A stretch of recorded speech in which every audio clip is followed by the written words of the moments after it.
Добрий день, я вітаю всіх, хто приєднався до нас. Good afternoon. It's my pleasure to see everyone who joins us in Ukraine Media Center Ukrinform. My name is Olga Atamanova.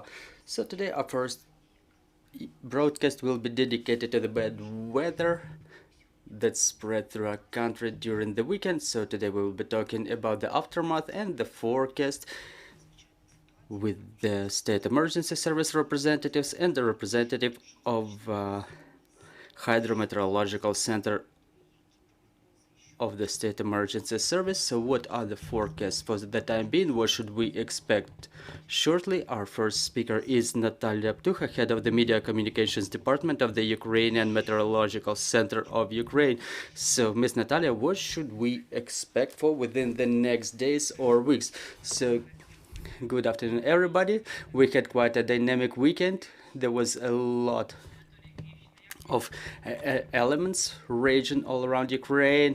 The information was posted back on Thursday. There was a forecast of an active cyclone coming from the south. The most threatening conditions were in Mykolaiv and Odessa regions. And then as the cyclone was moving into the northeastern direction through Kirovograd region, Cherkasy region, left bank of Kyiv region, Chernihiv, part of Poltava and Sumy regions. So those are the regions, not all over the territories of those regions. The snow precipitation is from 15 to 20 millimeters. So is the cover that is documented at the open grounds of meteorological stations. In Odessa region, the level of snow was reaching 30 centimeters, specifically in meteorological station of Vilkovo. So it created blizzards and snow accumulations, because 27 centimeters is the level that again was registered at the open grounds, but in other areas it could have created some accumulations due to the snow, like in some regions of Kirovograd, Poltava and Sumy regions. It was mostly wet snow, sticking wet snow and icing that started being destroyed now. The cyclone is leaving the territory of Ukraine through the territory of Sumy and Chernihiv region, the northeastern part of Ukraine, so it's mostly outside the country. And now we have like residual conditions in Chernihiv and Sumy regions, represented by small snowing. Further on, like tomorrow and today in the evening, the situation will be more calm. We will have a small break tomorrow. Tomorrow in the western regions we may observe wet snow and rain in the Zakarpattia region, but on the night of Wednesday we will have another cyclone coming with a different trajectory. This previous cyclone was coming from the Black Sea territory, and the next one will be coming from southwest through western part of Ukraine, through Vinnytsia region. This is where it will be coming from. So we expect precipitations all over Ukraine on Wednesday. The cyclone will cover most of the territory of Ukraine, and in western part it will be mostly snow with a temperature between 0 and -6. And in Vinnytsia, Chernihiv, Poltava and Kharkiv region it will be wet snow with the rest of the territory covered by rain. So it's a mixed phase of precipitations. The same situation will be in Kyiv. Well, the precipitations may start with rain that will transform into snow. It will be more saturated with humidity and thus heavier, which will create more difficulties for municipal utility services. The wet snow is more difficult to clear. Well, do we understand it correctly that there will be no significant fall of temperature? And if we would expect it, so when? Yes, right. There will be no drastic fall of temperature, like rigorous frost. And right on contrary, in the south of Ukraine, the temperature may rise up to over 10 degrees above zero, which is uncharacteristic temperature for December. The snow will melt in the southern regions, but in the northern part of Ukraine it will be still remaining in Volyn, Rivne, Zhytomyr and Kyiv regions. The southern regions may be less influenced by the second cyclone. And this second cyclone, how long will it stay in Ukraine? It will be quite active. It will start in the Tuesday afternoon, night of Wednesday. So the Wednesday night will be the most active phase of it. And again, it will be leaving our territory through this region of Sumy in the same direction. Ms. Natalia, I cannot help but asking, what will be the winter we should expect for? Well, it's more of a question to climatologists, but the general tendency is that the cold periods in Ukraine become shorter. So the number of cold days during winter is smaller than earlier, so the tendency inclines to warm winters. It doesn't include or exclude any facts like heavy snow winds, cyclones from the southwest. It's a classic situation for Ukraine in terms of snowing, but those cyclones are shorter lasting than previously. We see the temperature swings now, like one day we don't have precipitations, another day there is rain or snow, and on Friday we will have another atmospheric front coming, and you will be able to find out more details about it on the website of Hydrometeorological Center. Ms. Natalia, what about the wind? We know it complicates a lot of weather conditions and conditions of living generally. So during the second cyclone, how strong will be the bursts? Well, we expect the speed of wind to be lower than compared to the previous cyclone and historic observations, but for meteorological station of Vilkovo, 35 meters per second is a historic record, basically. And the next cyclone that we expect, yes, obviously the cyclones are always accompanied by the winds, but the velocity will be in the range of 12-22 meters per second. We will double check this information tomorrow, but the next cyclone will not be as destructive as the previous one. However, the precipitations will cover all the territory of Ukraine. Thank you very much. Before we proceed to the representative of the State Emergency Service of Ukraine, dear colleagues, do we have any questions on the floor? Well, now that we do not, thank you very much, Ms. Natalia. So, Mr. Oleksandr, please, the floor is yours. Our next speaker is Mr. Oleksandr Khorunzhyy, the press officer of the State Emergency Service of Ukraine. Mr. Oleksandr, we know that bad weather caused a lot of problems. So how did the State Emergency Service cope with all those problems? Good afternoon, everybody. Glory to Ukraine. Glory to the heroes. Well, I have to say we were prepared to such developments. Thanks to the efforts of our colleagues from the Hydrometeorological Center, we work all together, and as soon as we get such notifications of storms, we organize the work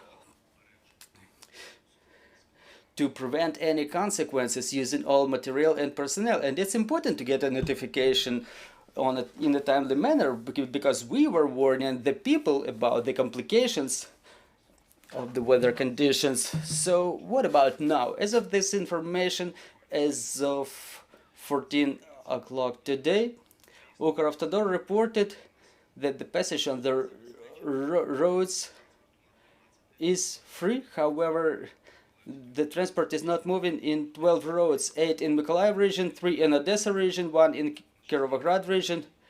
On top of that, the movement of cargo trucks is prohibited in one road in Mykolaiv region, including the passenger buses, 3 in Cherkasy region, 3 in Odessa region, and 1 in Kirovograd region. We have restriction in Kyiv region and lifted, as well as the entrance of the cargo trucks to the city of Kyiv. Talking about the loss of power in the settlements, there are 1,638 towns and villages cut off from the electric supply. Most of them fall on Kyiv, Odessa, and Mykolaiv regions. To mitigate the consequences of unfavorable weather conditions, there were 1,215 rescuers involved, plus more than 1,000 units of material. The most complicated situation was in Odessa region, since the epicenter of the bad weather was coming from that area, for what I understand. And it resulted in a situation when the roads were significantly covered in snow, specifically in south and north of Odessa regions. The level of cover was reaching 1.5 meters, which resulted in traffic gaps where a lot of cars were accumulated. So we've responded once again with the personnel and material. Also, the mitigation of consequences involved the operation of our partners from State Bodyguard Service of Ukraine, who was using the tow trucks and such material as Bogun, all-terrain vehicles. It was used quite successfully for evacuation of population and for pulling the light vehicles from blizzard. In Odessa, there was a number of cargo trucks that are in the reserve areas, so that the roads can be cleared and the light vehicles can be evacuated from the snowy road. Also in Odessa region, there are 13 casualties with the signs of frosting. 8 persons were provided medical aid. There were 216 reports to the State Emergency Service by the population. We also involved 12 ambulances, removed 44 fallen trees. So this is the situation in Odessa region. We were also involved in rescue works in Kirovograd region. So the most active works were in Cherkasy and Mykolaiv region. I can give you detailed statistics for every region. Yes, please. And we would also like to find out about the vehicles who ended up in the blizzard. Do we know what is the total number of such vehicles? Well, as I mentioned, we were able to tow 1,300 light vehicles, basically those who ended up in the snow, in the blizzard, and were people who were in need of help.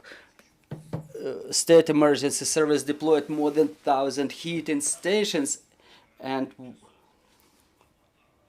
where the trucks and light vehicles stay in the reserve grounds, or where such heating stations had to be deployed to heat the population, it was done so people were able to heat themselves, get some hot tea before the road is cleared, and when the vehicles can be towed away from the road to the reserve grounds. We have also mobile heating stations that are based on the trucks. Well, talking about other regions, in Cherkasy region the precipitations are still on. Near the city of Kamenka, the unit of the State Emergency Service installed a mobile heating stations. We've hauled 60 vehicles, removed 25 fallen trees and 1 advertising board that ended up on the road. It was also removed to clear the way. In Kirovohrad region, the precipitations are over. There is temporary restriction of the automobile transport in two sections of the roads near the village of Velikoviska, Novoukrayinka district. There is a 2-kilometer gap due to the snow cover of 80 centimeters in the road. And the State Emergency Service rescuers are working to clear the road. 30 cargo trucks are still located in the curb there, and more than 40 fallen trees were removed to clear the way. We've provided aid to the 310 citizens. In Kirovohrad region, we have also 4 heating stations deployed. In Mykolaiv region, currently the precipitations are over. In 10 sections of the roads, the movement is still restricted. The movement is complicated in the main ways because the snow cover may reach up to 2 meters over there. There were up to 60 reports, up to 16 calls to the State Emergency Service. We've involved engineering material of the State Emergency Service to help our utility service companies to clear the roads. Also, according to the information from the National Police of Ukraine, in the places of temporary stationing, where in those areas where the weather conditions were the most complicated, we have around 1,700 cargo trucks. And for the time being, we wait for everything to be cleared. And what I also want to mention is that we have the operational staffs on the local and central level to mitigate the consequences of the bad weather. The staff receives the information from all of the services that provide help and support. They analyze that information and take the decision to renew or restrict the movement of transport in the roads. Mr. Oleksandr, well, we understand that meteorological centers mentioned that the cyclone left the country. So what is the advice to the drivers who abstain from moving their vehicles elsewhere when the time will come that they will be able to move easily? Well, the advice is to listen to the information from the official sources. It's been communicated not only by the State Emergency Service of Ukraine, but also by the National Police and Ukravtodor. So as soon as the information about opening or closure of the roads is emerging, please comply with such advice. On top of that, we were asking the drivers multiple times, and I personally, on my way to work, I was observing a picture when the drivers were trying to drive up the slope, but they were driving on summer tires and they were not able to do so, which resulted in emergency situations on the roads. So dear drivers, please change your tires to winter tires, and when there is a storm warning, when we warn that it's better to abstain from any journeys in certain regions of the country, please listen to such advice and postpone your journey. If it's an emergency, then please take all the safety measures. Don't hurry, first of all. Observe the speed regime, maximum distance between the vehicles. In the crossroads, please brake, but not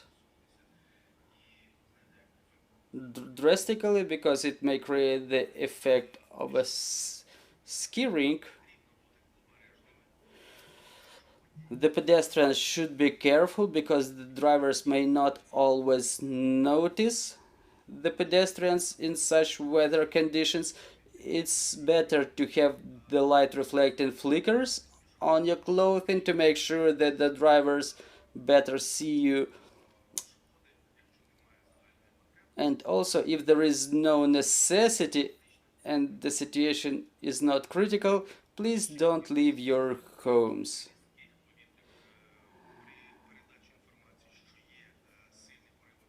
And in case of any information about the strong bursts of the wind, like 25-30 meters per second, that's a very strong gust of wind, and as a result you can see that the trees were falling almost in all the regions of Ukraine, not only because of the wind but also because of the wet snow. So please stay away from the trees, the advertising boards. Also make sure to park your vehicles on a distance from such structures. Well, Mr. Oleksandr, we understand that the life goes on. Not all of the people can stop their situations. They have to take some journeys during situations like this. I'm sure that for your service it's always accompanied for the rescue stories. Can you please share a couple of such stories with you? Well, we live in such stories during all of our work, but I would like to highlight our Odessa colleagues who were providing help to the pregnant women, and thanks to the efforts of our rescuers and the National Police of Ukraine, they were able both to deliver children, and in Odessa region the medical vehicle was not able to reach that pregnant woman, and the rescuers from Sergivka village accompanied her to the maternity home. The medics successfully